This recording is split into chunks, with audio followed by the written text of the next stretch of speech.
Olá, meu querido irmão e minha querida irmã internauta. Neste momento, vocês assistirão a uma maravilhosa ministração da Palavra de Deus, completamente baseada nas Escrituras Sagradas. Uma palavra que visa a edificação do corpo de Cristo, que visa ao aumento de nossa fé, a edificação da nossa fé, a todos nós que amamos a Deus e que aguardamos pela sua segunda vinda. Você que deseja compreender da palavra de Deus, ser edificado, santificado, curado e liberto, neste momento pegue a Escritura em suas mãos, nos acompanhe nessa mensagem para a glória de Deus. Não se esqueça que no final você pode, inclusive, compartilhar com seus amigos essa mensagem, pode sinalizar com um joinha aqui embaixo do seu vídeo e mesmo tecer os seus comentários em o nome de Jesus.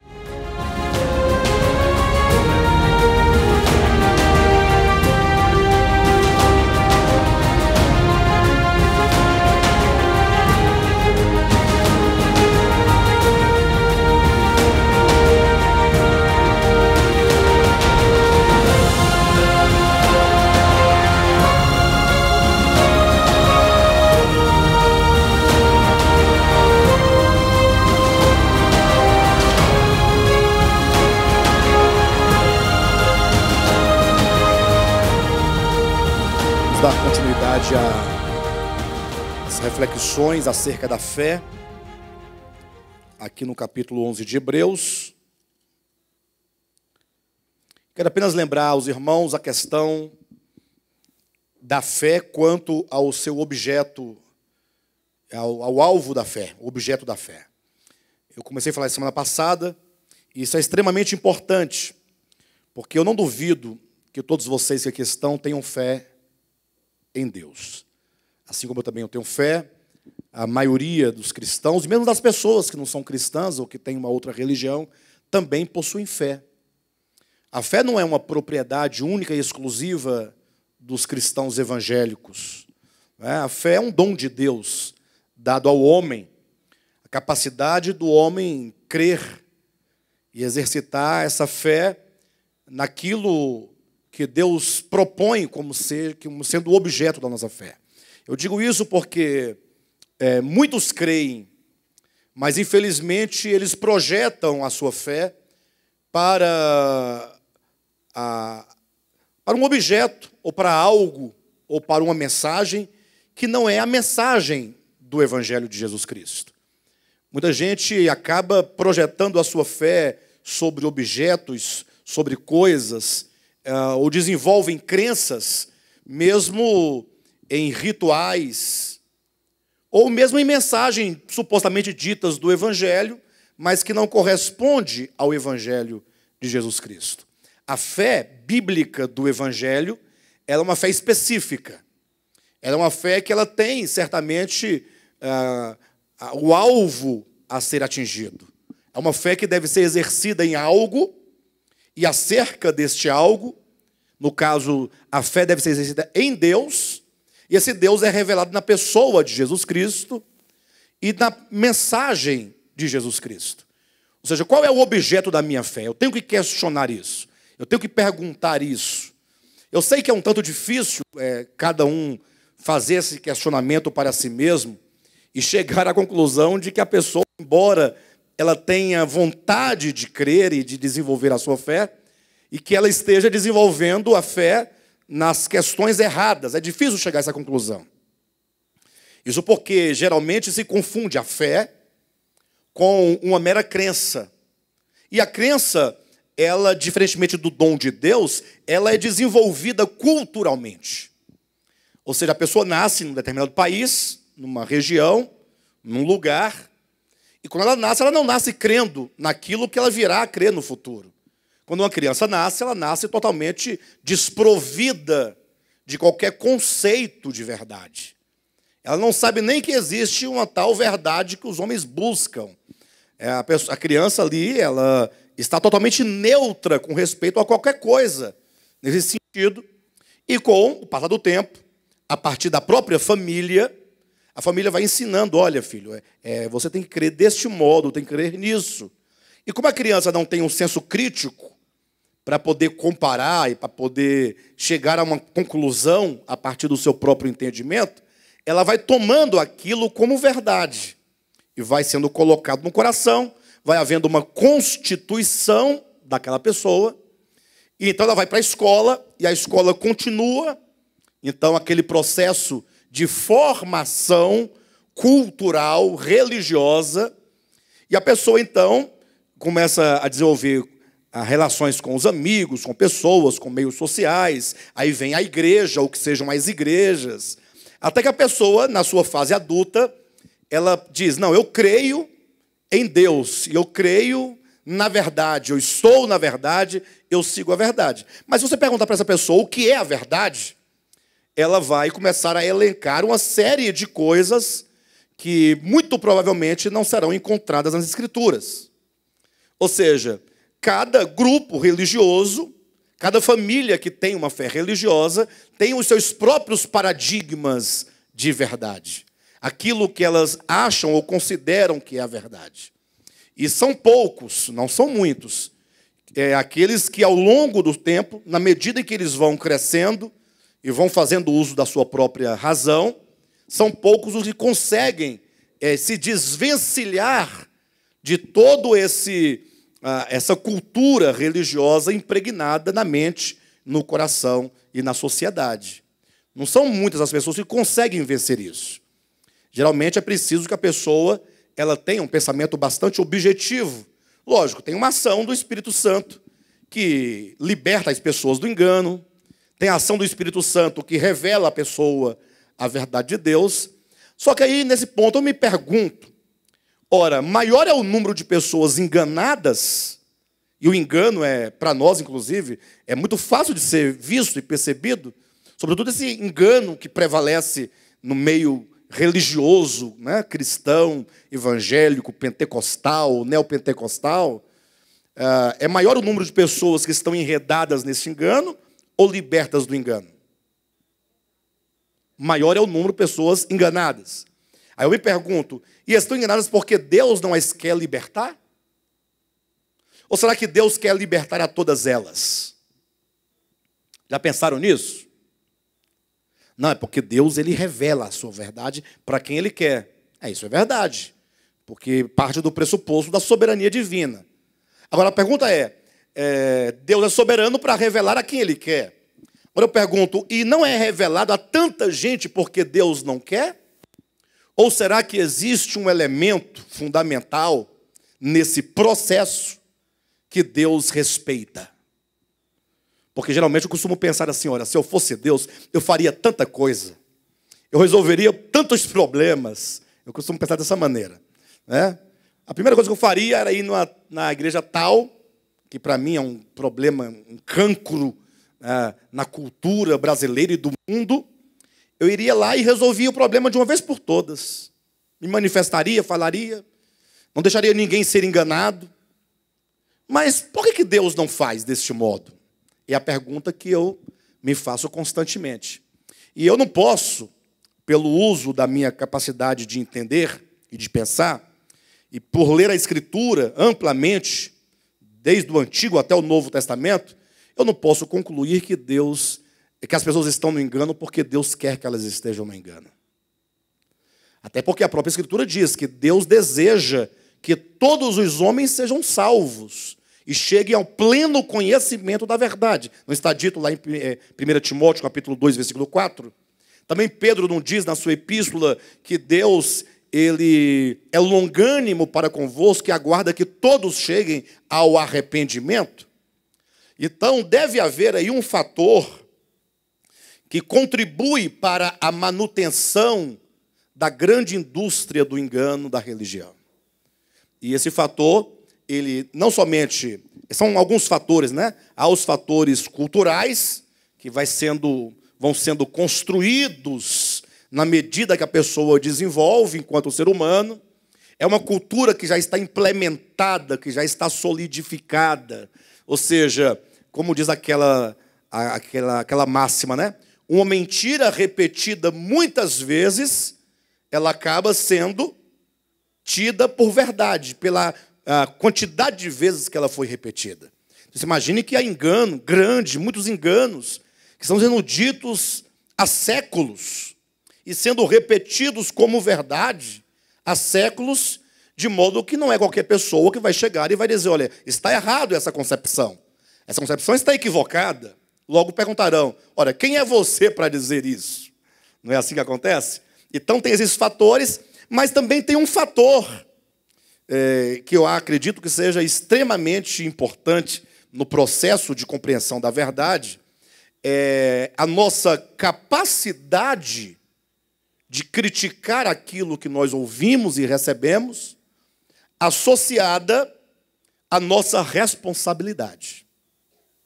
Eu falava agora há pouco com o irmão Neto. Imagine que tivemos aqui uma pessoa que veio conosco 6 anos, congregando conosco 6 anos. Não é um tempo pouco, 6 anos, não é muito também, mas é um tempo razoável para a pessoa ouvir, para ela analisar, para ela verificar na Escritura, fazer a verificação, e para saber se está de acordo ou não, enfim. E depois de tanto tempo, de 6 anos, a pessoa ir congregar na Igreja Universal do Reino de Deus. Eu acho estranho. Pastor, mas é o demônio que cega o entendimento? Eu não discordo que existe uma ação do maligno. A própria Escritura diz em 2 Coríntios 4, versículo 4, que o Deus desse século cega o entendimento. Ora, mas será que nós estamos à mercê do demônio? O demônio agora cega e ponto final, e está todo mundo perdido, porque o demônio quer que nós nos percamos, e Deus também não faz nada, porque Ele é soberano e não quer revelar. Então nós não temos nenhuma responsabilidade. Olha, não podemos pensar dessa maneira. Então existem alguns fatores extremamente importantes que devem ser levados em consideração. Não que a cultura não tenha uma importância em nossas vidas, não temos que desprezar a cultura completamente, mas nós devemos usar o nosso senso crítico, nossa capacidade de pensar e de refletir, associada à nossa responsabilidade. Em que nós cremos de fato? Qual é o objeto da nossa fé? E uma vez que nós partimos do pressuposto de que a Escritura é um instrumento de Deus para nos trazer a verdade, então nós estabelecemos que nós devemos partir da Escritura.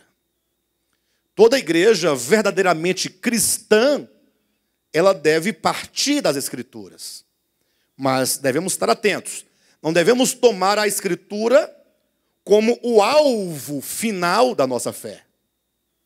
Isso porque a própria Escritura ensina, ela própria se relativiza a partir do momento que ela ensina, dizendo que as Escrituras, que elas próprias são um testemunho da verdade, que é uma pessoa, que é Cristo. Então, se a Escritura é o testemunho de, e esse de, que é o próprio Cristo, ele é a verdade, então a Escritura ela se torna secundária, porque ela é tão somente um instrumento que me leva até o próprio Cristo, sendo Cristo o alvo da nossa fé. Mas nós não podemos prescindir das Escrituras enquanto o meio material que eu posso verificar nela a verdade referente à pessoa de Jesus Cristo. Os irmãos entendem isso? Então toda igreja verdadeiramente cristã, elas partem das Escrituras.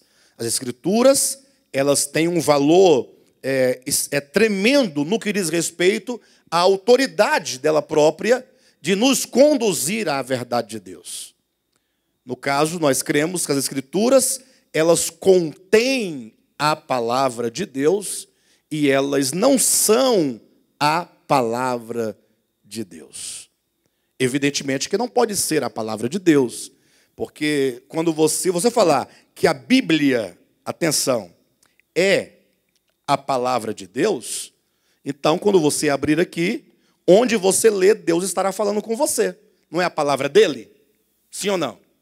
Mas quando nós abrimos, vamos ver, por exemplo, o apóstolo Paulo falando, olha, agora quem fala aqui sou eu.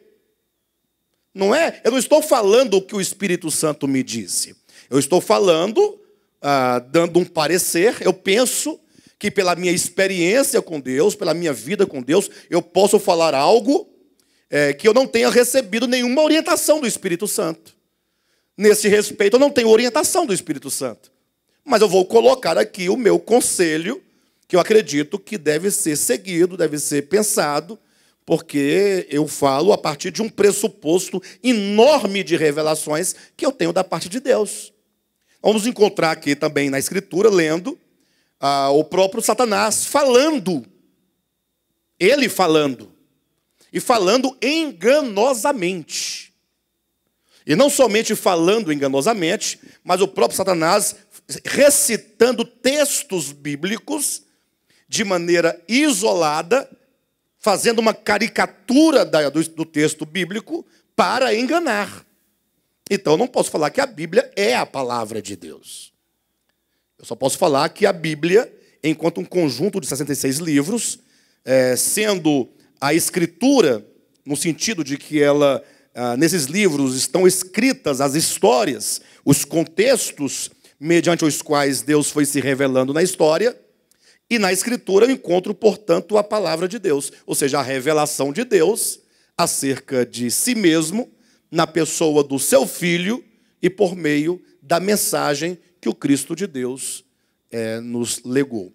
Então, nesse ponto, estou falando disso para que nós, cada um de nós, cada um que aqui está, eu queria que todos do DEVAP estivessem aqui agora, cada um pudesse pensar acerca de si mesmo, primeiramente em relação à fé, enquanto dom de Deus. Em segundo lugar, pensar a fé enquanto qual é o objeto da minha fé. Estamos estudando o capítulo 11 de Hebreus. O capítulo 11 de Hebreus é o capítulo de toda a Bíblia, é o capítulo áureo que fala sobre a fé. E quando fala sobre a fé, é o ponto mais importante. Pastor, mais importante que o sacrifício de Cristo? Ora, eu só posso tocar o sacrifício de Cristo pela fé. Ou seja, sem a fé, eu estou totalmente impossibilitado de tocar a verdade.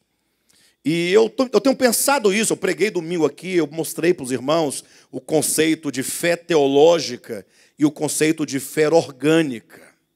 Eu não sei quantos de vocês atentaram para o que eu estava dizendo, ou entenderam tudo o que eu quis dizer acerca disso, mas nós vivemos num tempo de uma profunda crise de fé. Por que nós vivemos um tempo de profunda crise de fé? Por uma questão muito simples. Eu tenho observado que há um grupo de pessoas enorme, um grupo enorme de pessoas. São milhares e milhares e milhares de pessoas completamente devotadas a algo, numa expressão de fé enorme, a ponto de elas serem capazes de lutarem, de brigarem, de darem seus recursos, destruírem suas famílias em nome da fé que elas têm. Pastor, mas isso não pode ser crise de fé, se você está dizendo que há uma expressão de fé muito grande. O problema é que essa fé não está sendo exercida naquilo em que se deve exercer. Ora, se tem uma pessoa, por exemplo, com todo respeito a todas as pessoas que praticam isso, mas falando do aspecto da prática e não das pessoas, o fato é que uma pessoa que pega, por exemplo, uma imagem e coloca sobre os ombros e sai caminhando daqui até Trindade do Goiás, nesse frio, nas BR, andando, carregando a imagem nas costas, o outro vai de joelho, até onde a fé dessa pessoa é capaz de levá-la. É uma coisa extraordinária. Isso é inexplicável, gente. Como é que alguém sobe uma escada de joelhos? Outros carregam uma cruz nas costas.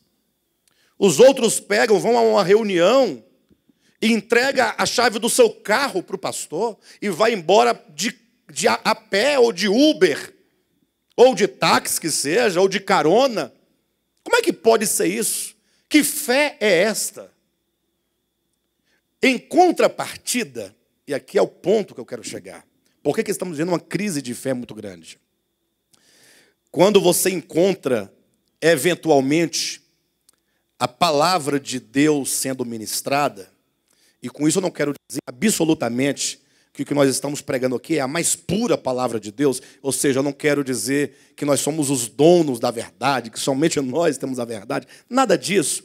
Mas eu considero minimamente que aquilo que nós estamos trazendo para os irmãos, apresentando, explicando, ensinando, com tanta dedicação, com tanto cuidado, com tanta responsabilidade, eu acredito que nós estamos, que a visão que nós temos recebido da verdade das Escrituras está num estágio já bastante avançado. E de tão avançado, as pessoas, elas não têm desejo por essa verdade. É uma verdade que não é desejada, é uma verdade que não empolga, porque ela não te leva para algo material e imediato. Ela te coloca e te projeta para a zona do espírito, uma região em que você está totalmente voltado para a essência de Deus, para a essência do ser humano, para a essência do cosmos, para a essência da vida, uma realidade que poucos querem, poucos desejam. E diante disso nós vemos então o quê? Uma falta de empolgação da verdade. Aí se cumpre, ou se vê cumprir claramente a profecia, ou as profecias acerca dos últimos dias. Nós temos que entender, nós estamos vivendo os últimos dias. Nós estamos vivendo. Imagine você que Pedro, no primeiro sermão da igreja, há 2000 anos, Pedro começou na primeira reunião de inauguração da igreja, dizendo o seguinte: vede que esses homens aqui estão falando, eles não estão bêbados como vocês estão pensando, mas o que acontece hoje, neste dia, é o cumprimento da profecia do profeta Joel, que diz: assim diz o Senhor, que nos últimos dias derramarei do meu espírito sobre toda a carne. Então Pedro disse: hoje inaugura-se os últimos dias, pela profecia de Joel. E já se vão 2000 anos de últimos dias. Então, eu acredito que nós estamos vivendo um momento extremamente delicado, espiritualmente falando. E nós precisamos de ter um despertamento. Alguém disse: está vendo, pastor? Sabia que uma hora você ia falar da necessidade de um despertamento. O problema é que as pessoas estão esperando que Deus lhes dê um despertamento, aguardando um dia em que Deus vai enviar do céu um fogo, um vento, uma coisa, e que contra a nossa própria natureza e a nossa própria vontade nos faça nos despertar. Eu não creio desse modo. Eu creio que Deus age, que o Espírito Santo age. Isso não tem como negar. Negar isso é negar a própria igreja enquanto obra do Espírito de Deus desde os primórdios da sua história. Agora, todo reavivamento e despertamento, ele é feito no coração de pessoas que buscam a Deus e que estão desejosas por tal ou qual reavivamento.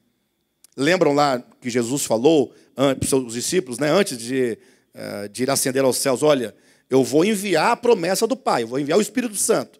Agora, cabe a vocês permanecerem em Jerusalém e aguardarem. Então, os apóstolos ali em Atos capítulo 1, eles estavam reunidos. E, portanto, eles estavam desenvolvendo toda uma expectativa e um desejo, e fazendo toda uma revisão de suas vidas. Eles estavam em oração, o que significa que, quando vem o Espírito Santo, vem sobre aqueles que estão desejosos e estão aguardando e estão querendo que haja tal despertamento. Nenhum despertamento se realiza meramente no âmbito das sensações. Não há reavivamento espiritual de pessoas chorando, gemendo, caindo, tremendo, babando, grudando na parede, gritando, gruindo, e só isso. Não existe isso. Essa é conversa de pentecostal. Reavivamento ocorre no coração e no entendimento. O reavivamento não precisa ter barulho para ter reavivamento. Não precisa ter paralítico saltando para ter reavivamento. Tem muita gente pensando: olha, Deus tem que mandar um reavivamento para que nós possamos ver paralíticos andar, cegos enxergarem, pessoas possessas serem libertas. Mas e quando querem o reavivamento em que o coração ele fica tão compungido de Deus e pela palavra, que ele se derrama em arrependimento. E uma mente renovada, uma mente que pensa agora, que conforme a verdade, que deseja a verdade, ao reavivamento de Deus, ele deve acontecer nos últimos dias, no coração e na mente. Quando nós entendemos que o grande problema da igreja é aquilo que está em Apocalipse, capítulo 3, do versículo 14 em diante, que falando da igreja de Laodiceia, revela quais são os sintomas da sua enfermidade. E quais são os sintomas da enfermidade da igreja dos últimos dias? É uma igreja que diz para si mesma: olha, eu sou rica e sou abastada. Uma igreja completamente satisfeita consigo mesma. Uma igreja que não sente necessidade, que não consegue perceber a sua própria condição espiritual. Ela é cega, ela não enxerga. Para ela está todo mundo errado e só ela que está bem. Mas por que nós temos que rever a nossa fé interior? Porque está com problema. Porque a fé, sendo ela uma fé orgânica, ela é o combustível que nos impulsiona a caminhar. Como nós falamos aqui no capítulo 10, capítulo anterior de Hebreus, caminhar quando todas as coisas estão bem é fácil. Está tudo certo, você vai caminhando. Agora, e quando as coisas começam a acontecer de modo contrário àquilo que nós queremos? Quando vêm as lutas, as provações, as angústias, as dificuldades, é neste momento que a fé precisa se revelar como tal, como um poder interior que é gerado a partir de uma convicção, de uma certeza, de um saber interior, de uma intuição do Espírito do que é a verdade, que nos faz permanecer firmes. Pastor, mas está dando tudo errado na minha vida. Pois é, e vai continuar. E você vai ficar firme. Pastor, mas não temos que orar para resolver o problema? Vamos orar. Temos orado já, afinal. O problema é que nós só lembramos de orar quando o problema vem, né? E segundo, que nós queremos orar, mas não queremos proceder. E aí está um grande problema. A maioria dos nossos problemas são problemas que nós causamos. São raros os problemas em que a pessoa ela é acometida, ela é vítima de um processo e ela não tem o que fazer. São poucos os problemas. A maioria dos problemas nós causamos. Eu sei que não quero que ninguém tome para si o que eu quero colocar aqui. Ninguém faça isso. Porque não quero dirigir a ninguém em particular. Mas, ultimamente, nós temos visto muito divórcio aqui na igreja, né? Muito divórcio. Casais que acabam o casamento e tal. Enfim. E por que isso acontece? Por nossa responsabilidade. Está aqui o Mendes e a Luzia. São casados há 50 anos. Menos um pouquinho, né, Luzia? Enfim, há tantos anos, né? Vocês não têm responsabilidade na manutenção do casamento de vocês? Não há de se cultivar? E quando errar, de se arrepender, pedir perdão e reconstruir? E se doar? E se amar? Olha, para de fazer isso, de 37 anos vai para lá tudo lixo, acabou. Pastor, as tribulações da vida. É tribulação, é lógico. Entendem? A nossa participação dentro do processo da vida. Temos que entender essas questões. E nós oramos, pedimos a Deus a sua misericórdia. O problema é que a vida ela está aí para ser vivida. De modo que o que eu posso dizer é, quando as coisas forem mal, permaneça firme na fé.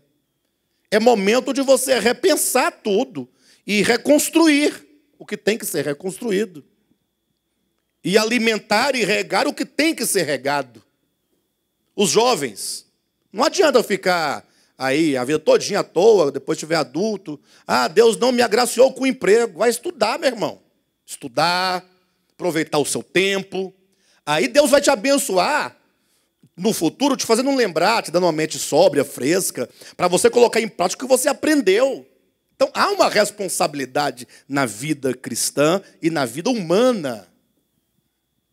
Eu sei disso.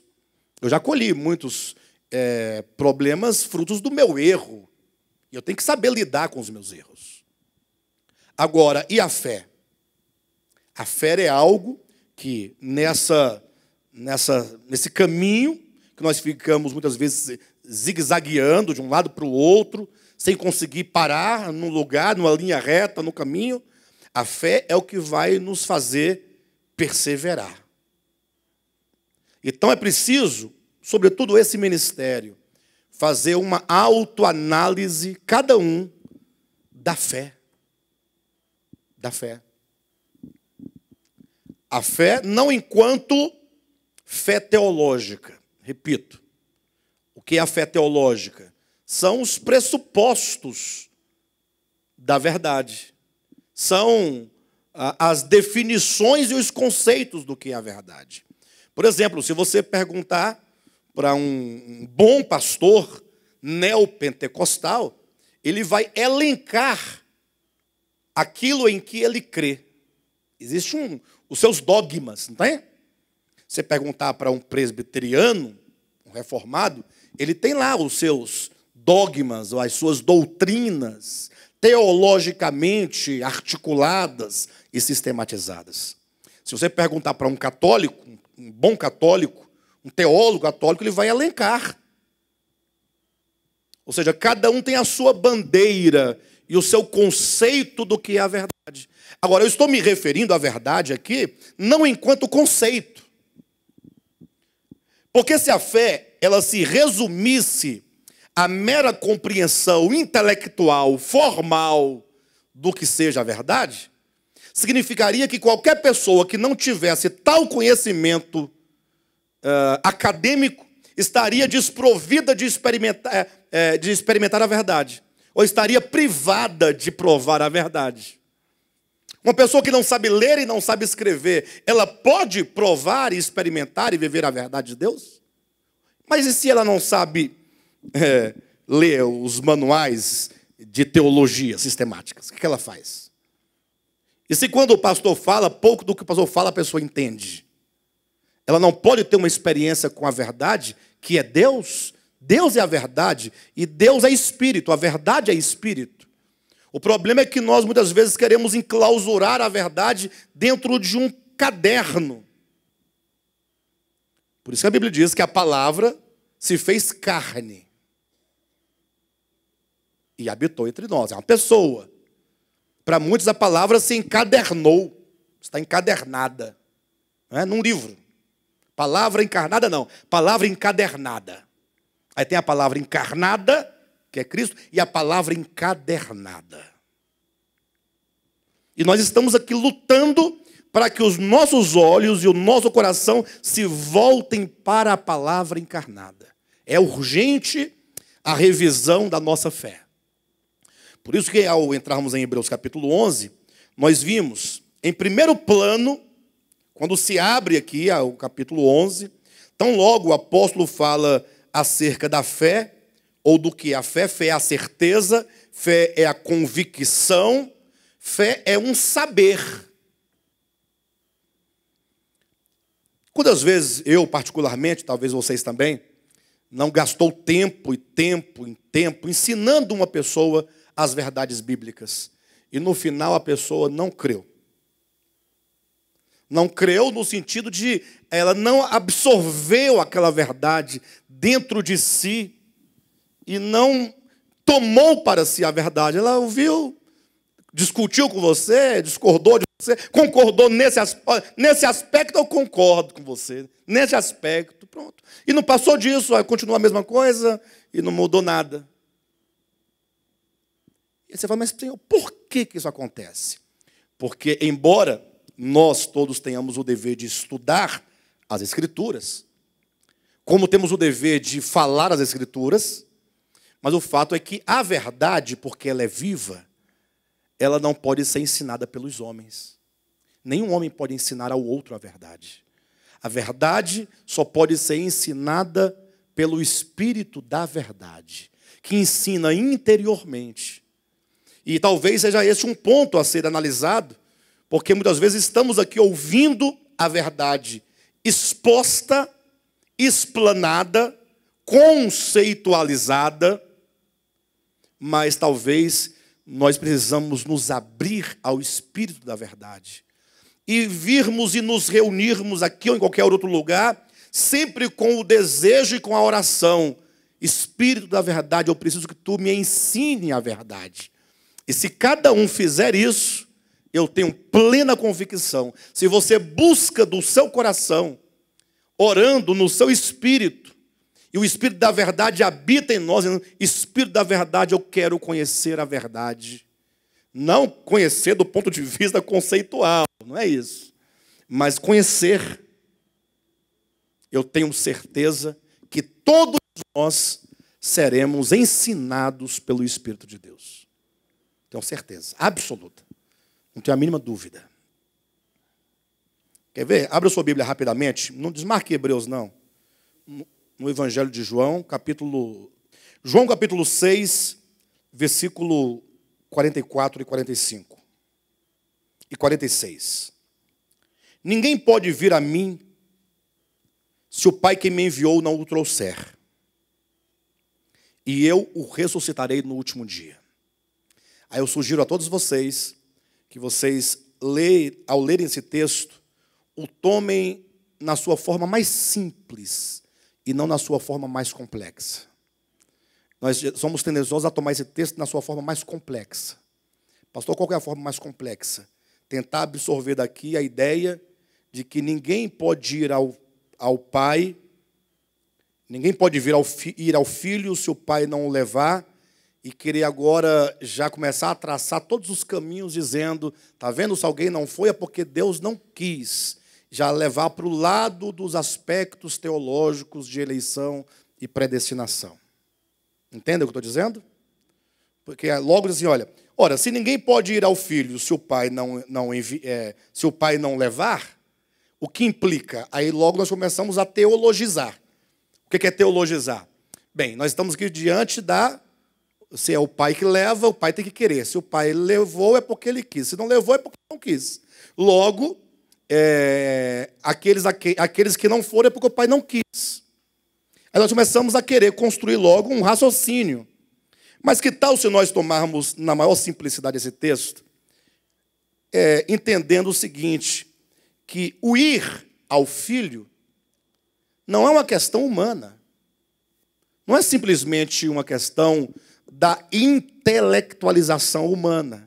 O fato de alguém que supostamente foi ao filho, supostamente foi ao pai, está numa igreja, congregando, fazendo, não significa necessariamente que o pai o levou. Porque muitas vezes a pessoa pode estar tomada de uma compreensão intelectual da verdade. Os irmãos entendem isso? Isso é tão verdadeiro que o próprio Cristo fala que haveria de haver o quê no seio da igreja? Falsos mestres e falsos pastores. E o joio estaria lá dentro.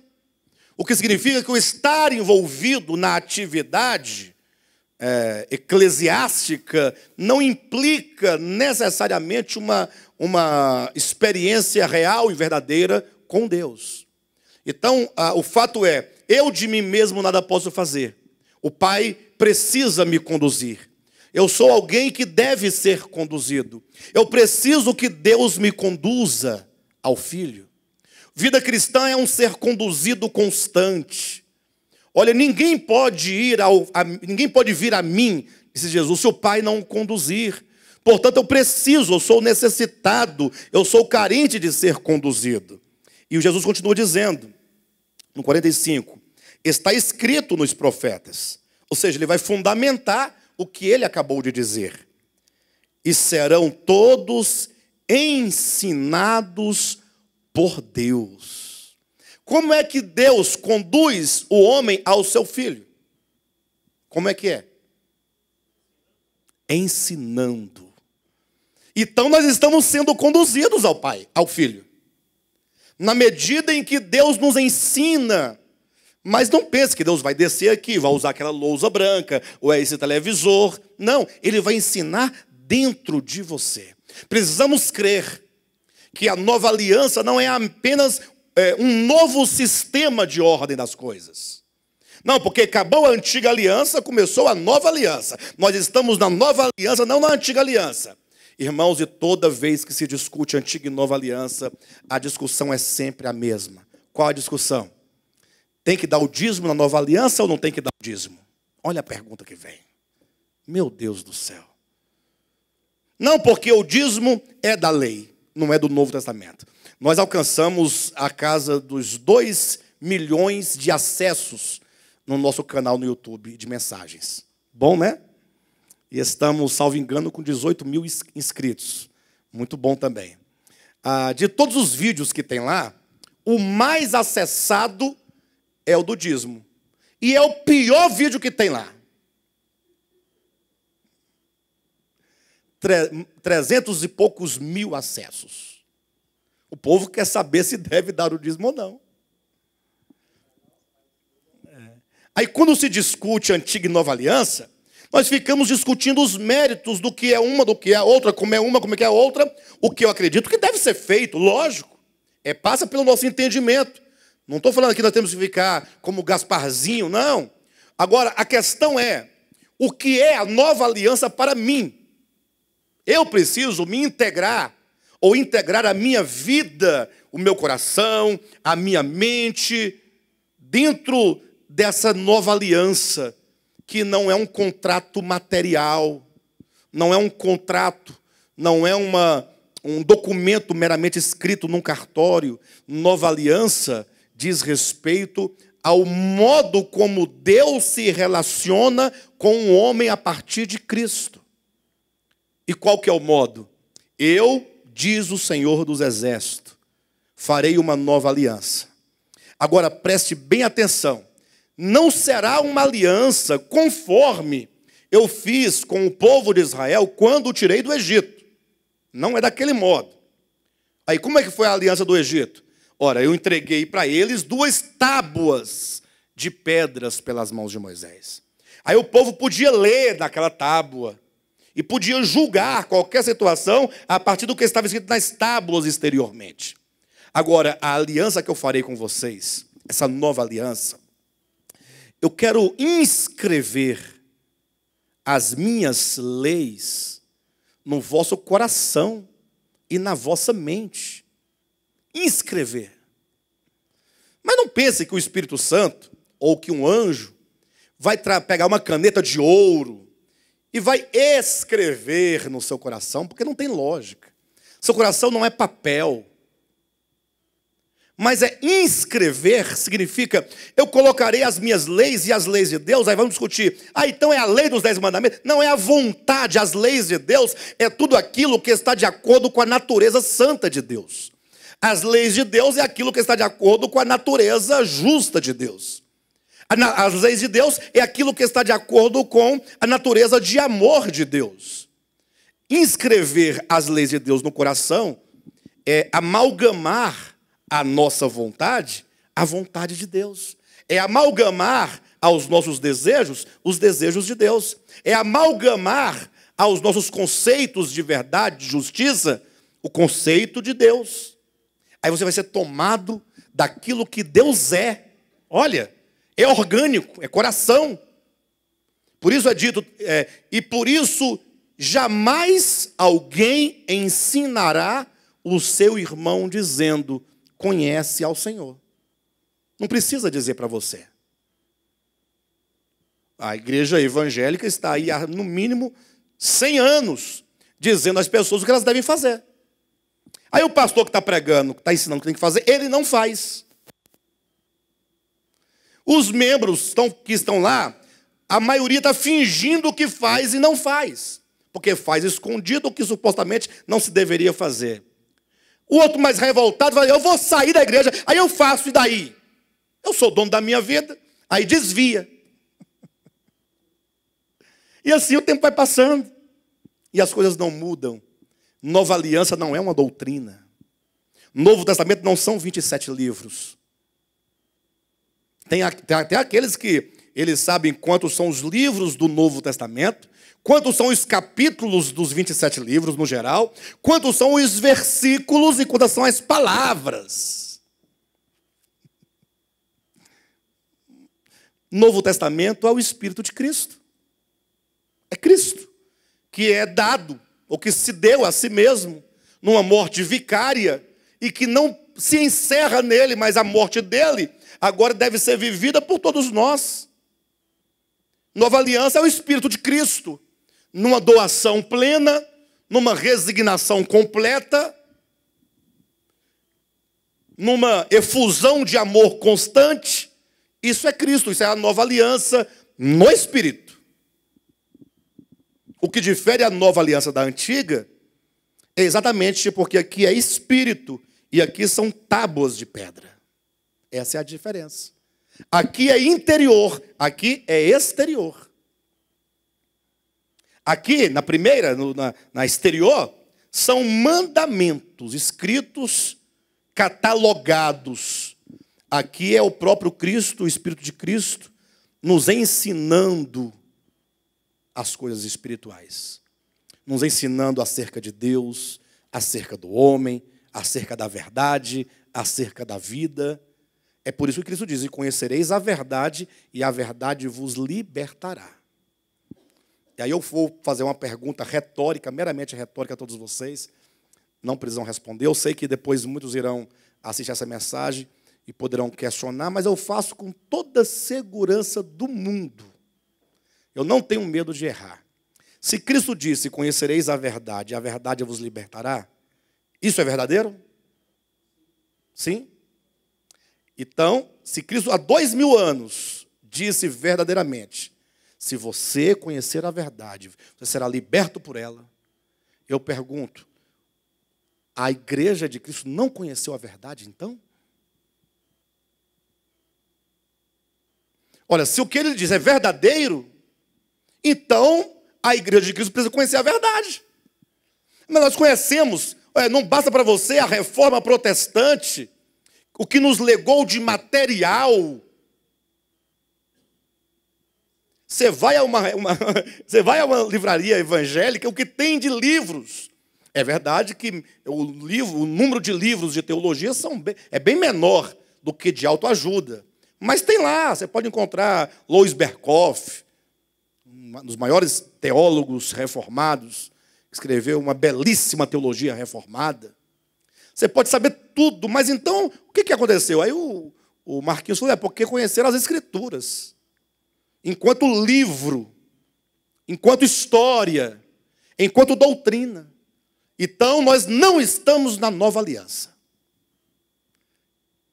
Eu estou falando de Hebreus 11, até agora eu não falei nada sobre ele. Mas porque eu estou falando assim, nós temos que rever a questão fé. Temos que rever isso. Então, se você já definiu no seu coração, ou que você tem definido no seu coração, que você crê verdadeiramente, e que você deseja projetar essa sua fé para a verdade de fato revelada na Escritura, então você pode começar a pensar, então, qual é o objeto da sua fé.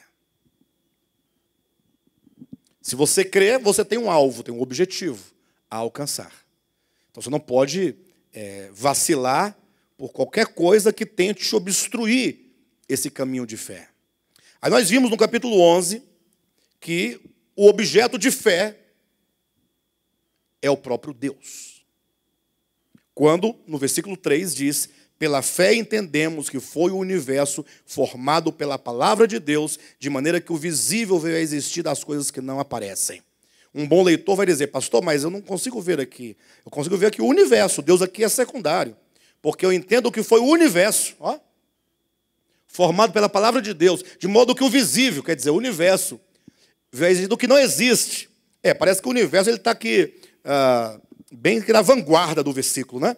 Entretanto, olha o que ele está dizendo. Eu creio que o universo ele é formado. Se ele é formado, existe algo antes dele. Eu vejo que aqui o universo ele é causado, ele não é causa. O universo é fenômeno, ele não é fonte de vida. Então eu começo do pressuposto de que tudo o que existe não existe de si mesmo, mas ele existe daquele que é. Portanto, aquele que é a causa, aquele que é a fonte.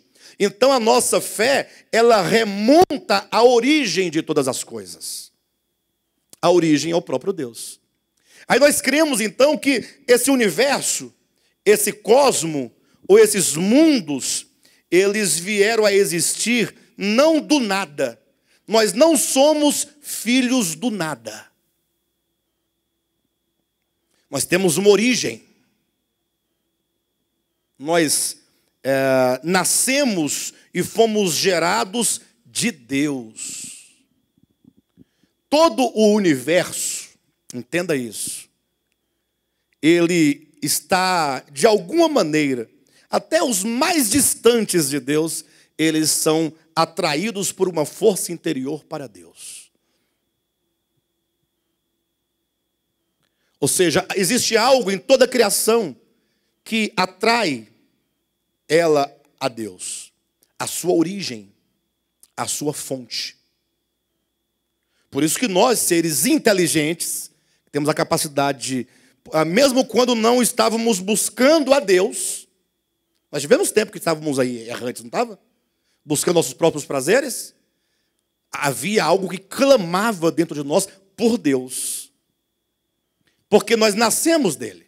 Então, a nossa fé existe um soberano, um criador, um altíssimo, que é tudo, que ele é maravilhoso. O objeto da minha fé é esse Deus invisível, esse Deus que não se pode conhecer plenamente, esse Deus invisível, esse Deus oculto, mas esse Deus real. E a minha fé está nisso. E, portanto, a minha fé não é uma fé meramente objetiva, tangível, imediatista, mas é uma fé que me faz voltar à origem do meu próprio ser. Esse desejo de ser absorvido pelo seio daquele que me gerou. Essa fé, ela constantemente me impulsiona a conhecer esse Deus. Em razão do pecado, talvez nós sejamos como aquele filho que foi sequestrado quando criancinha, bebezinho. Sequestraram a criança dos braços da mãe e levou para um lugar bem distante. A criança cresceu sem os pais e sabendo que havia a situação que ele não sabia explicar bem a história, mas aquele desejo infinito e tremendo interior de poder conhecer os pais, saber quem são os pais, de abraçar o pai. Então, o pecado nos tirou de Deus, nos levou para uma terra distante. E, portanto, a nossa fé não pode ser outra. Essa fé, que é esse saber, esse conhecer, deve nos mover para querer a cada dia conhecer mais e mais o nosso Pai, sermos atraídos. Vida cristã é um caminhar constante em direção à luz, em direção a Deus.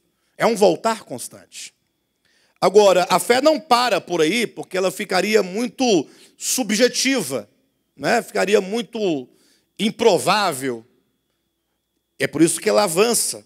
No versículo 4 começa, quando o apóstolo começa a mencionar aqui as várias personagens e heróis da fé, com seus atos heróicos de fé. O primeiro fala de Abel, que ofereceu um melhor e superior sacrifício. A fé de Abel, portanto, conecta ou se desloca, ou melhor, se deslocar é muito ruim, ela se desdobra do Deus eterno, invisível, origem de todas as coisas, para o Deus imanente, encarnado, o Deus que se faz carne, o Deus que se manifesta aos homens em carne. Pastor, onde foi que você viu isso aqui no versículo 4?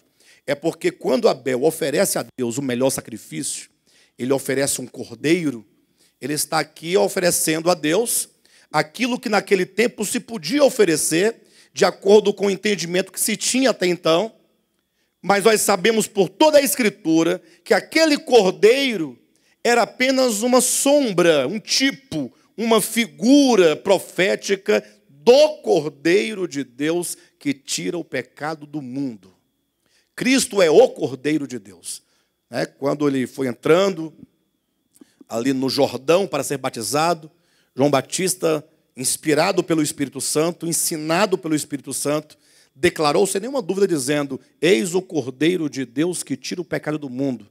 Portanto, tão logo se fala do Deus enquanto fonte da criação, o Deus transcendente, logo nós somos levados agora para o Deus imanente, o Cordeiro de Deus, o Cristo encarnado. Se no versículo 3 de capítulo 11 de Hebreus, eu tenho o Deus, origem de todas as coisas, a saber, o Logos eterno, que estava com o Pai, e ao lado do Pai, e era Deus. No versículo 4, esse Logos se encarna, se faz homem. E agora nós temos um paradigma para conhecer o Deus invisível. Paulo vai dizer em Colossenses capítulo 1, versículo 13, que Cristo é a expressão exata do Deus invisível. Olha que coisa interessante. Se Deus é invisível, o que quer dizer invisível? Não visível. Deus é visível ou é invisível? Deus não pode ser visto. De maneira nenhuma, pastor, nenhuma, absolutamente, Deus não pode ser visto. Por uma simples razão. Ora, se Ele é eterno, Ele não está preso nem ao tempo, nem ao espaço. Concorda ou não? E nós, seres criados dentro de um mundo com as leis da física, estamos presos no tempo e no espaço. Sim ou não? E, portanto, como é que um ser que está limitado ao tempo e ao espaço pode ver o ser ilimitado ao tempo e ao espaço? É impossível. A não ser que ele se reduzisse ao tempo e ao espaço, deixando de ser eterno, infinito, transcendente. Isso não é possível. Isso ele fez sem deixar de ser o que ele é na encarnação do Filho. O Filho encarnado é o Deus que se veste de humanidade, se limita ao tempo e ao espaço e se revela aos homens. É por isso que nesse Deus encarnado, eu posso ter a imagem real e a expressão real do Deus invisível, do Deus que eu não posso ver. Olha como Deus é maravilhoso. Ele nos traz, em encarnação, feito homem, a plenitude da sua divindade. Cuidado, porque como nós não estamos trabalhando com termos teológicos, alguém pode dizer, olha, se estava no Cristo de Deus encarnado a plenitude da divindade, então toda a divindade estava dentro daquele corpo. Ora, se o corpo está aqui em Jerusalém, não poderia a divindade estar lá em Samaria, poderia? Por isso que quando nós falamos em plenitude, nós não estamos falando em termos quantitativos. A divindade só pode ser percebida em termos qualitativos. Então, onde estiver a divindade, ainda que presa no tempo e no espaço, no corpo de Jesus de Nazaré, ali há a plenitude. Toda ela é plena qualitativamente. E a divindade não pode ser dividida, esquartejada, separada, dividida. Por isso que a doutrina da Trindade, ela gera muitos problemas. E que ninguém nunca conseguiu resolver. Tudo o que se sabe acerca do Deus Trino é dogmático. Tudo que se sabe. o conceito mais correto sobre a Trindade ainda é dogmático. Porque o homem não tem os meios de falar em termos qualitativos da divindade, uma vez que o homem só pensa numericamente. Aí alguém que tentou explicar falou, não, só havia o Pai. O Pai é o Deus pleno. Aí um dia ele gerou o Filho. A partir de Salmo capítulo 2, tu és meu filho, eu hoje te gerei. Capítulo 2 ou capítulo 8? 2, né? Tu és meu filho, eu hoje te gerei. Ah, tá vendo? Hoje. Ah, então o filho não é eterno, o filho é criado? Não, criado não, gerado. Aqui, qual a diferença? Aqui gerado é gerado da própria essência de Deus. Se essa essência do qual ele é gerado é uma essência eterna, o filho é eterno não por geração, mas por essência. Entenderam? Aí o pai e o filho andando, certa ocasião, nada para fazer, olhou para um lado, olhou para o outro, decidiram trazer o Espírito Santo à existência. Aí, ó, eu vou contar de 1 até 3, quando eu contar 3, nós dois vamos soprar. Esse pneuma, esse ar, esse vento, esse ruar, vai ser o Espírito Santo. Então, vamos lá? 1, 2, 3. Aí veio o Espírito Santo. Foi o que mais conseguiram chegar perto, acredita? E são os que mais estão errados. Aí depois virou, não é assim. Deus é 3. Ele é Pai, Ele é Filho, é Espírito Santo. Só que o Pai não é o Filho não é o Espírito Santo. E Deus é 3, mas um é um, o outro é o outro. Não vamos confundir as coisas.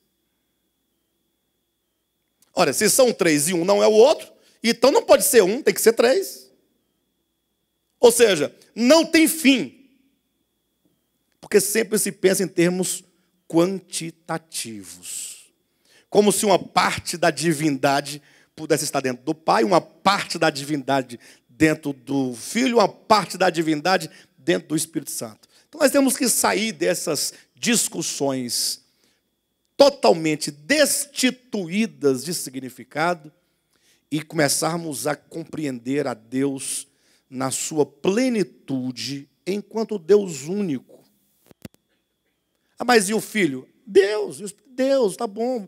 Vamos por aí, vamos entender a obra que eles realizaram, conforme é revelado na economia de Deus, e vamos buscar um caminho mais fácil. Não mais fácil de compreender ou de seguir, mas um caminho mais simples, em que nós não criamos problema onde não existe e nós criamos um problema que nós não conseguimos resolver. Bem, mas por todos os efeitos, o Deus transcendente, aquele que é o infinito, e sendo ele infinito, a igreja cristã não chama Deus de infinito, mas chama Deus de onipresente. O que é ser onipresente? Omni, do latim, quer dizer todo. Presente é o estar. Então, ele está em quantos lugares? Todos. E quando acaba todos os mundos, do outro lado onde não tem mundo, ele está lá? Tem que estar, senão não é onipresente.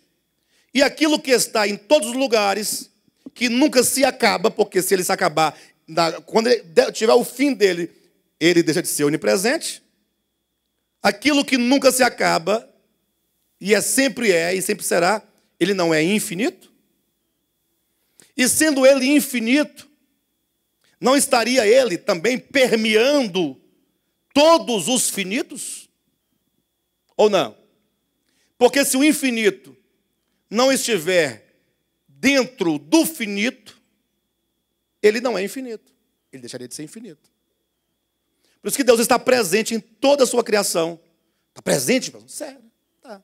Onde ele diz isso? Romanos capítulo 1, versículo 19. O que diz lá? Que Deus é manifestado a todos os homens. Onde ele é manifestado? Está lá os seus ricos, os seus atributos, assim como o seu eterno poder e a sua própria divindade são manifestadas nas coisas criadas. Onde tiver algo criado, lá está a divindade. Pastor, qual é a diferença de divindade para Deus? Deus é o ser pessoal, transcendente. E a divindade é o ser de Deus. Divindade é o ser.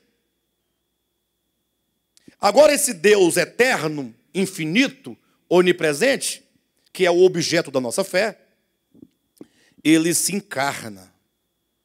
Agora ele se reduz, não quantitativamente, não qualitativamente, mas ele se reduz no tempo e no espaço, se manifesta como o Cordeiro de Deus que tira o pecado do mundo. Nele, nós temos agora, neste homem Jesus, por meio do qual o Cristo de Deus se revela, nós temos a expressão exata. E aí você pode estudar, não tenha medo. Todos os grandes pensadores da história. Você pode estudar todos os grandes santos da história. Você pode estudar os grandes gurus da história. Os grandes iluminados da história. Os grandes místicos da história. Nenhum deles, absolutamente, pode dizer de si mesmo: eu sou a expressão exata do Pai. Nenhum deles pode dizer e nenhum deles disse. Inclusive, todos souberam se recolher à sua insignificância, embora significasse muito para a humanidade. Mas Cristo não, ele disse: eu sou o caminho, eu sou a verdade, eu sou a vida. E ninguém vai ao Pai a não ser por mim. Ele é o caminho, não tem outro caminho. Não tem como nenhuma pessoa ir ao Pai. Aí você fala assim: pastor, então, quer dizer que aquele que não aceitar a Jesus, aí vem aquela velha história. Aí eu pergunto: Abel aceitou Jesus, irmãos? Me responda. Nos termos que você está me perguntando. Alguém foi lá, pregou para Abel, falou sobre o Cristo crucificado, e ele aceitou Jesus, Abel aceitou Jesus, foi batizado, e congregou na escola ao lado do Éden, na igreja ao lado do Éden? Não. E Noé? Noé aceitou Jesus? Abraão aceitou Jesus? Embora nenhum deles tenha aceitado a Jesus, todos eles receberam e foram ensinados pelo Cristo de Deus, que não está preso ao tempo e ao espaço.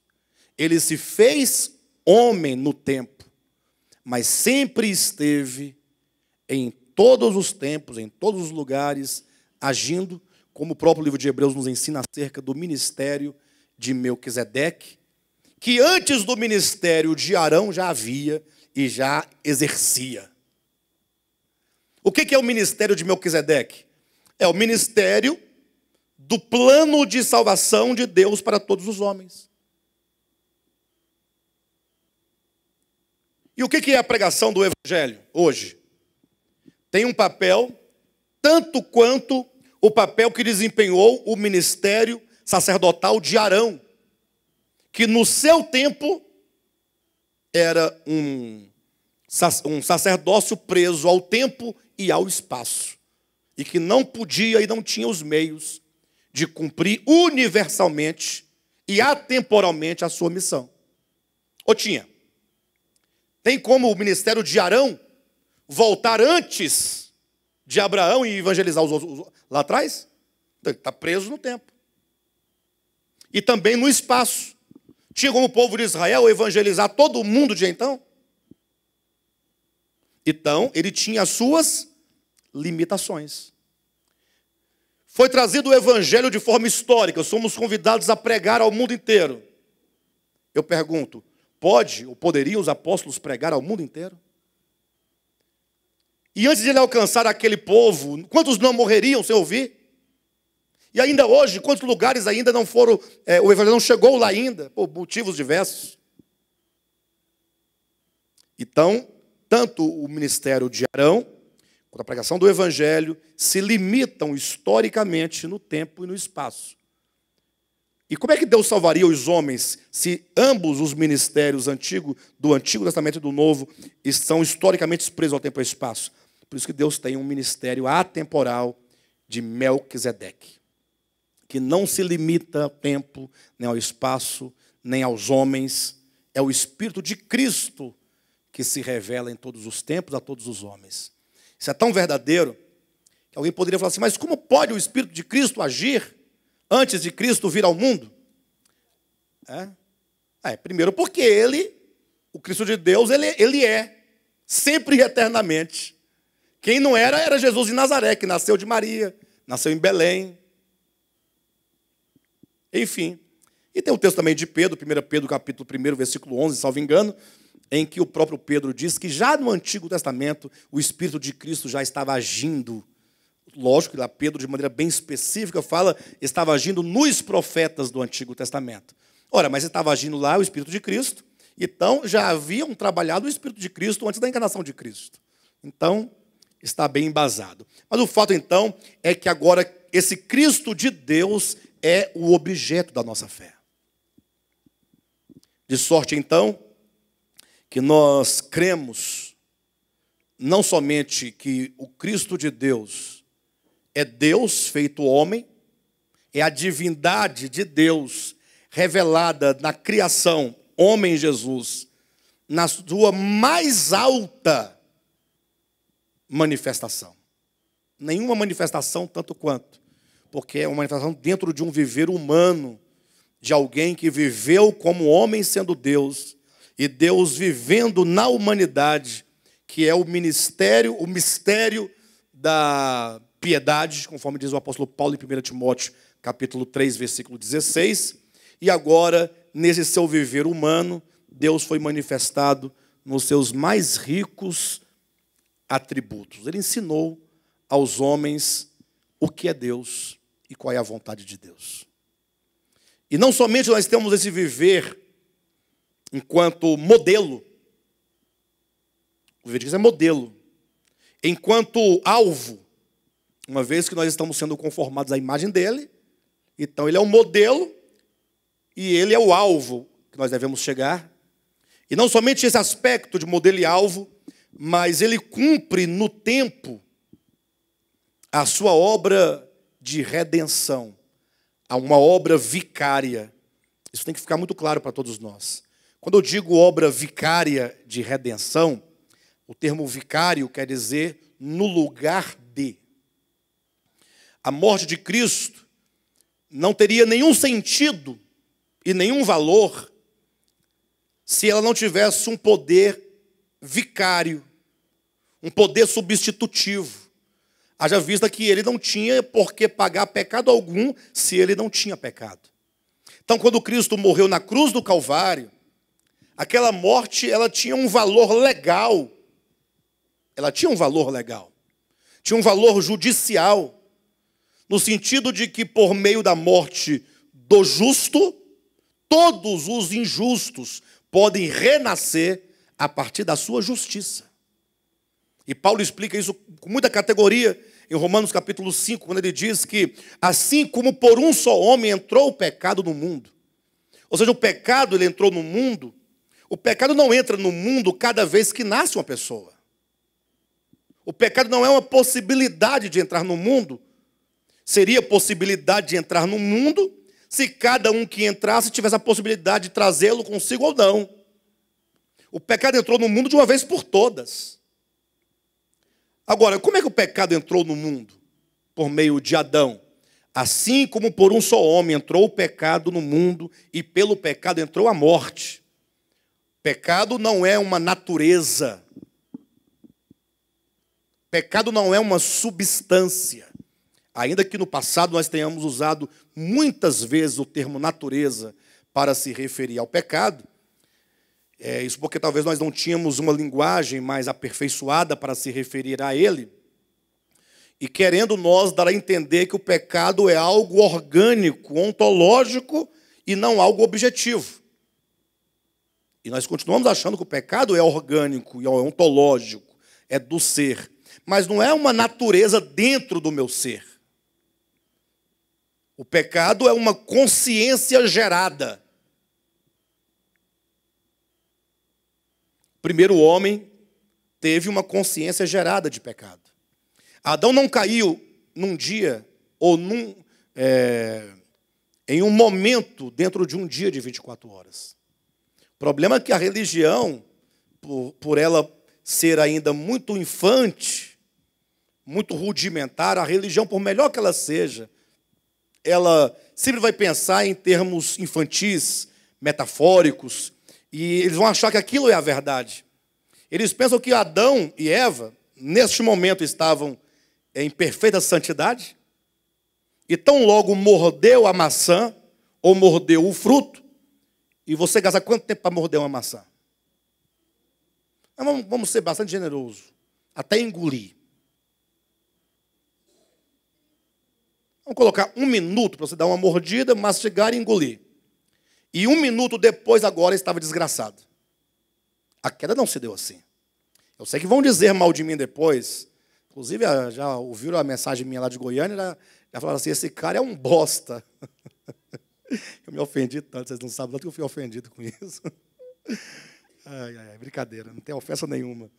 É porque a gente vê assim, a ignorância de uma pessoa que às vezes não ouviu nem a mensagem inteira, né? Ou às vezes até ouviu, mas não entendeu nada, porque não tem condições nenhuma de entender nada do que foi dito. E aí se sente no direito de emitir um juízo, e um juízo dessa natureza, né? Um juízo totalmente... Porque por mais que eu estivesse equivocado nos meus pensamentos, ele poderia dizer, esse irmão está equivocado. Ele falou tudo. Agora, quando ele fala que eu sou um bosta, ele já disse tudo. Não, ele já disse tudo, que ele não sabe nada, se ele não sabe nada. Amém, mas isso não é importante, mas eu estou me referindo à questão desse aspecto. Eu estou dizendo, o homem não comeu do fruto, e de 1 minuto depois já estava desgraçado, caído. A consciência do ser é gerada paulatinamente. Vocês querem uma prova disso? Quem quer uma prova? E a minha prova é irrefutável. A minha prova é irrefutável. Querem ver? Se por um homem a morte entrou, e todos caíram ali, em Adão, porque uma consciência foi forjada, e agora, esse Adão é o mesmo Adão, que vai crescendo e se multiplicando, e, portanto, essa mesma consciência de Adão continua a ser formada no outro Adão, que é o primeiro Adão, que é o próprio Adão, e quando os nascerem, continuam consciência em formação, e cada geração que passa, essa consciência vai se acumulando de uma geração para outra.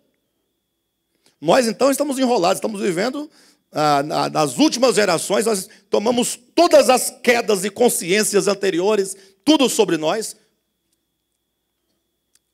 Qual que é a minha prova?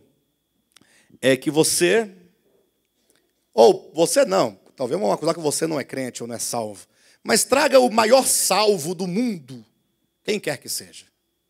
E esse salvo é a minha prova.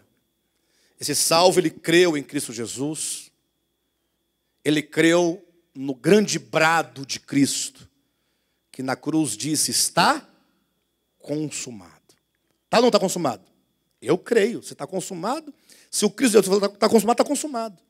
Agora, este que creu nesse Cristo que consumou tal obra de redenção, ele entra num processo contínuo e ininterrupto até chegar a ser como Cristo. Ninguém se torna como Cristo quando recebe a Cristo no coração. Ou seja, eu preciso de um longo tempo para que essa consciência velha seja aniquilada pouco a pouco e uma nova consciência vai sendo gerada num longo tempo. Se o novo homem se constrói ao longo de um grande e um longo tempo, a consciência caída foi forjada assim? Eu sou santo, o mais perverso do mundo. Que é isso, gente? Pelo amor de Deus. Temos que pensar. E se algum milagre tinha que acontecer, era naquele que creu em Cristo. Ou seja, creu, pronto, o maior santo do mundo, conformado à imagem de Cristo. Mas não. Quando Deus coloca o homem para caminhar no seu dia a dia, na vida humana, nos problemas, nas angústias, para que ele seja submetido a um processo de salvação orgânica, não é porque Deus é caprichoso, é porque a vida é assim. A vida funciona dessa maneira. Tudo na criação é assim. Tudo se desenvolve. Então, o que foi a cruz de Cristo para mim? A morte de Cristo, enquanto morte vicária, ela resolve todos os problemas dos meus pecados objetivos, dos meus atos, daquilo que é provável e é palpável, que se julgue, de fato, um ocorrido, um fato, uma situação concreta, um fato concreto. Ou seja, quando Deus julgar os homens, julgarão aquilo que eles fizeram. Nenhum juiz poderia dizer, olha, eu vou te julgar e eu vou te condenar, porque eu vejo que você poderia fazer isso, eu te condeno pelo que você poderia fazer. Não tem sentido.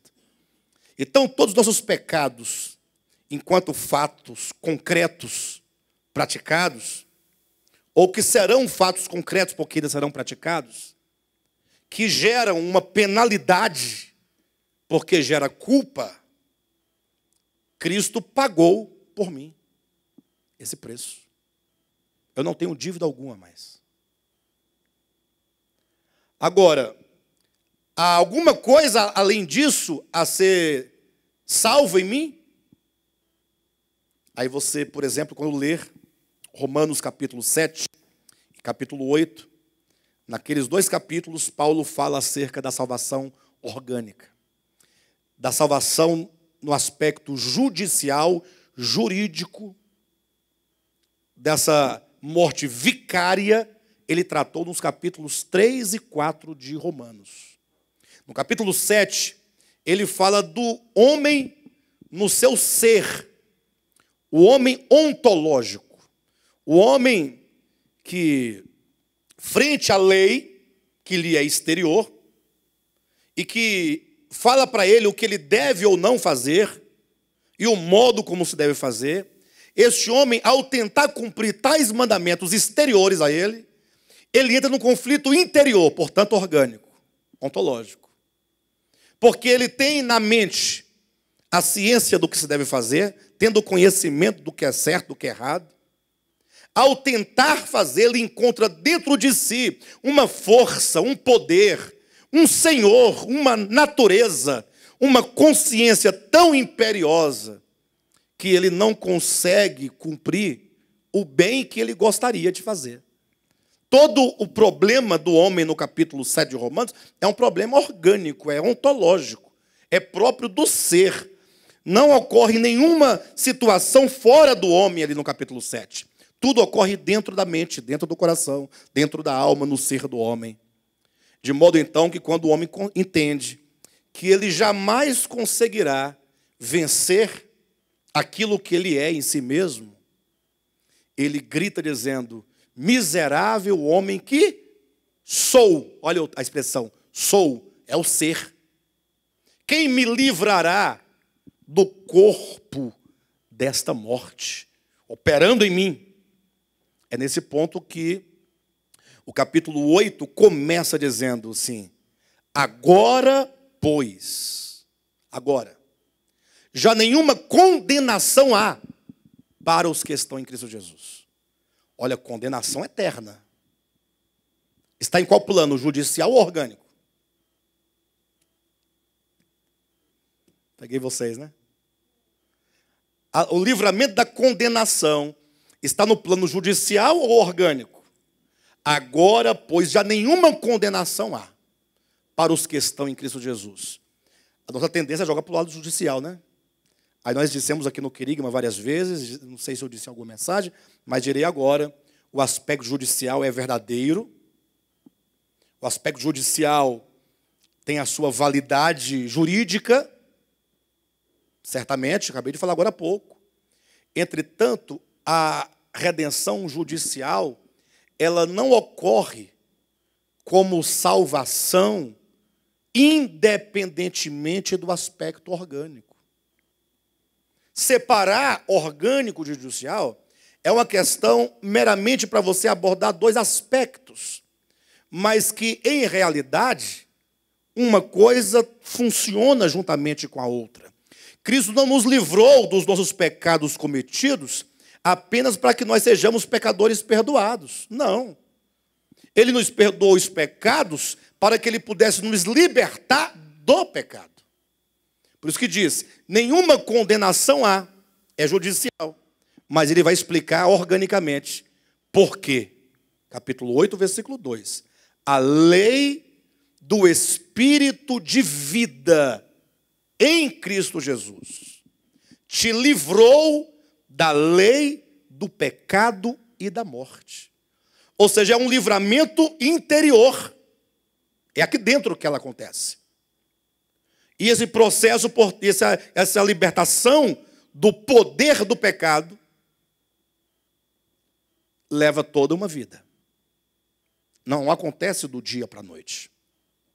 Podemos dizer então que a morte de Cristo na cruz do Calvário, tida aqui pelo sacrifício de Abel, simbolicamente o Cordeiro de Deus, razão porque eu estou falando sobre a redenção, a morte de Cristo no seu aspecto objetivo, no seu aspecto vicário, no seu aspecto legal, trata com o problema da consciência do homem, com o problema da culpa. Com o problema da culpa. Ou seja, eu não sou mais culpado porque fui perdoado. Não há condenação, ninguém mais pode me acusar de absolutamente nada porque eu estou perdoado por Deus.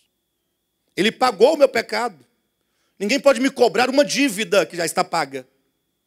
Por isso eu estou dentro de um processo de salvação eterna e garantida.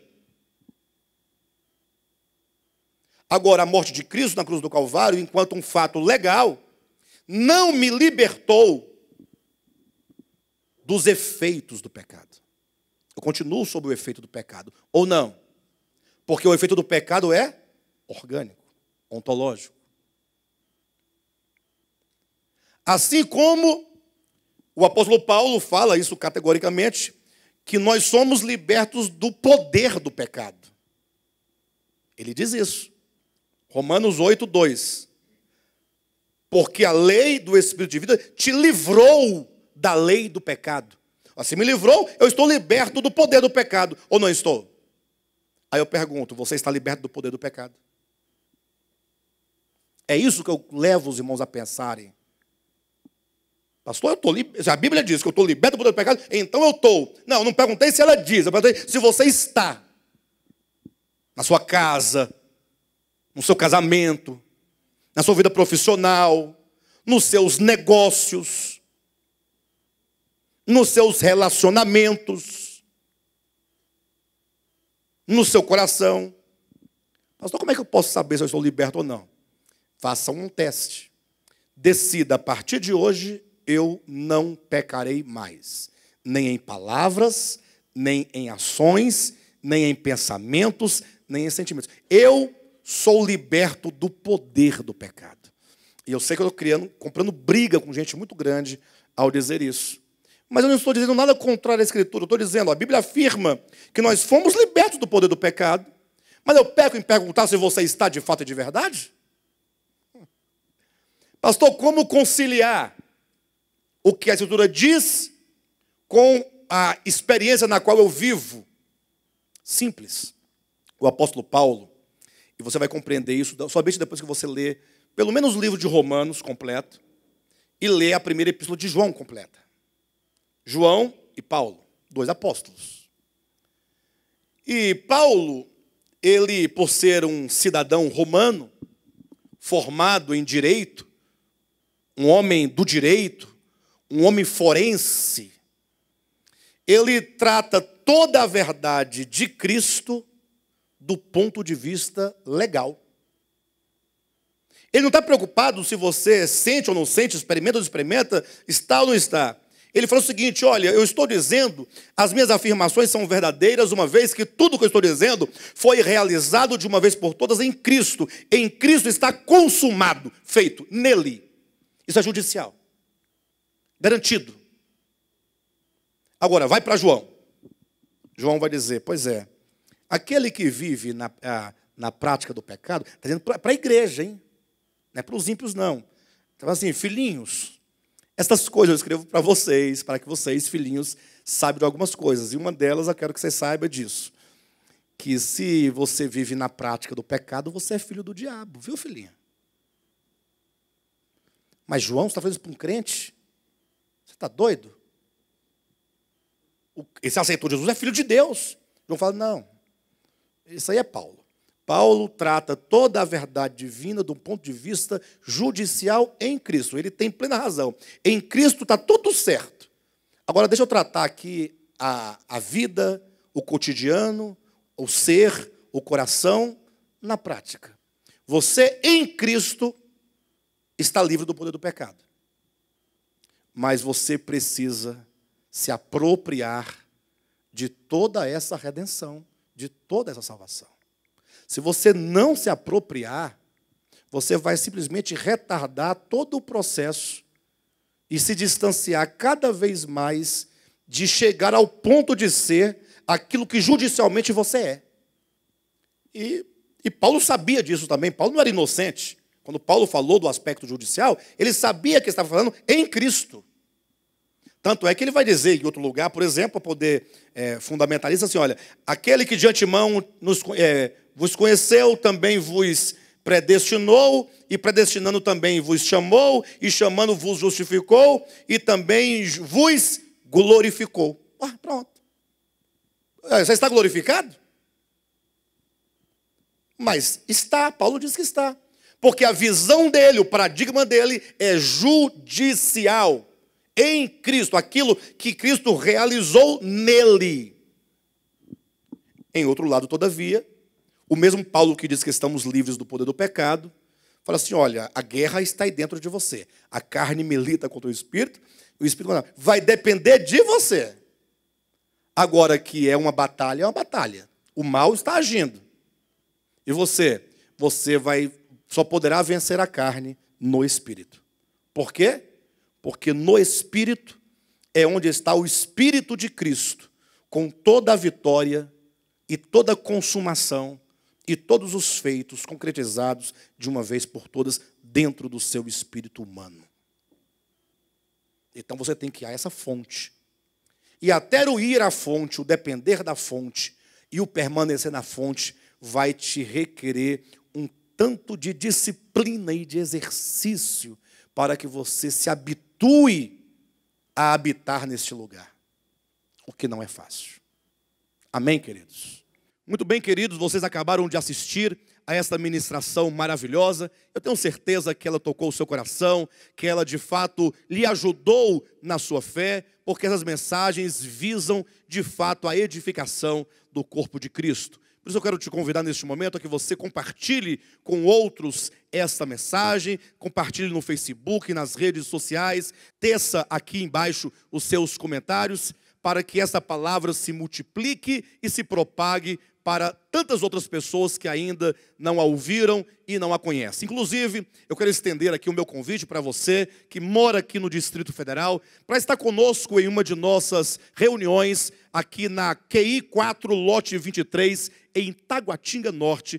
Todas as quartas e domingos nós estamos aqui reunidos, sempre com uma poderosa e maravilhosa palavra de Deus sendo ministrada ao nosso coração. Domingo às 9 horas da manhã e às quartas-feiras às 20 horas. Venha, faça-nos uma visita para que possamos nós estreitar a nossa comunhão para a honra e glória do nome de Jesus Cristo. Há também a nossa igreja em Guarulhos, São Paulo, a nossa igreja em Planaltina, Distrito Federal, e também a nossa igreja em Goiânia. Consultando o nosso site, devoltapalavra.com, vocês terão acesso aos endereços, aos dias de cultos e mesmo os contatos com os respectivos pastores para a glória de Deus. Vamos juntos lutar pela fé cristã, pela fé do Evangelho, para a glória de Deus. Amém.